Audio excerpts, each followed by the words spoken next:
Friends, ఇప్పుడు మనం పండు కాకరకాయల పచ్చడి చేస్తున్నాం. 4 పండు కాకరకాయలు, పెద్దవి 3 ఉల్లిపాయలు కట్ చేసి ఇలా రోట్లో వేసుకొని మెత్తగా దంచుకోవాలి. తర్వాత దానికి సరిపడా చింతపండు ముందే నానబెట్టుకోవాలి. కారం, సాల్ట్, పసుపు ఇవన్నీ వేసుకొని రోట్లో మెత్తగా దంచుకోవాలి. ఇలా దంచుకోవాలి ఫ్రెండ్స్.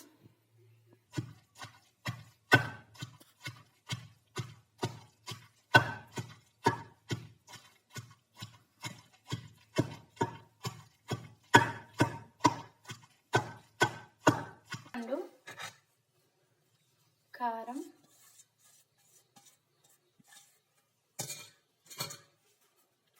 పసుపు మెత్తగా దంచుకొని తీసేయాలి.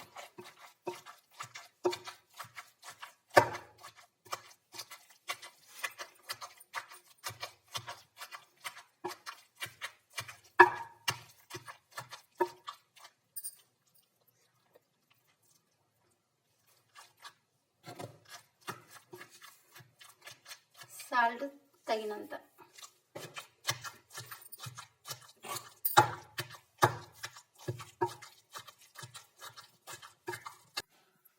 బాండీ స్టవ్ మీద పెట్టుకొని ఇలా ఆయిల్ వేసుకోవాలి.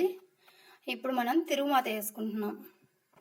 తిరుగుమాతకి ఎండుమిర్చి 2, ఆవాలు, జీలకర్ర 1/2 టేబుల్ స్పూన్, పచ్చెనపప్పు 1 టేబుల్ స్పూన్, తెల్లగడ్డలు కచ్చా పచ్చాగా నలగొట్టేసుకున్నాం. ఇప్పుడు కరివేపాకు, ఇది తిరుగుమాత వేసుకుందాం. తర్వాత ఇది దంచుకున్న పచ్చడి, పండు కాకరకాయల పచ్చడి దంచుకుంటే ఇలా వస్తుంది.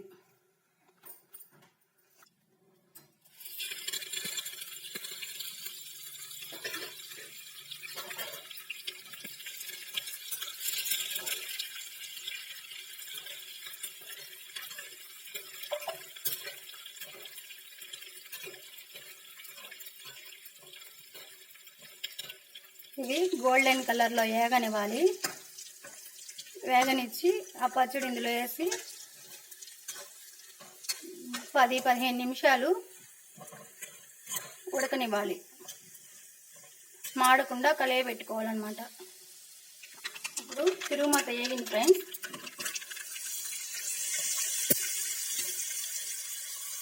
ఇందులో పచ్చడి వేసేసాం.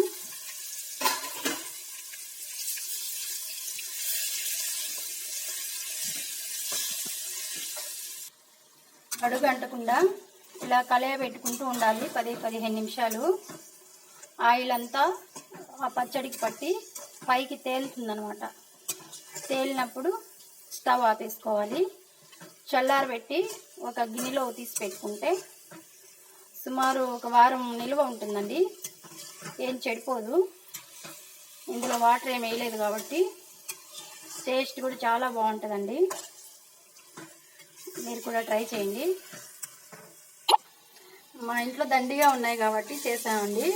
మామూలుగా ఒక కాకరకాయ అయితే పండు మాగిన కాయ, ఒక చిన్న సైజు నిమ్మకాయ మైన వేసుకోవాలండి. చింతపండు 1 టేబుల్ స్పూన్ కారం అయితే సరిపోతుంది. 1 ఉల్లిపాయ, చాలా టేస్ట్ ఉంటుందండి.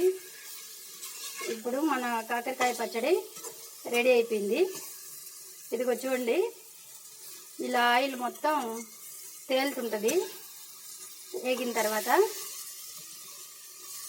ఇంకా స్టవ్ వేసుకోవాలి. చాలా అంటే చాలా చాలా టేస్ట్ ఉంటుందండి. ఇలాగే పచ్చి కాకరకాయలు కూడా చేసుకోవచ్చండి. పచ్చి కాకరకాయలు కూడా చాలా టేస్ట్ ఉంటుంది. మీకు నచ్చితే like and subscribe. Bye friends.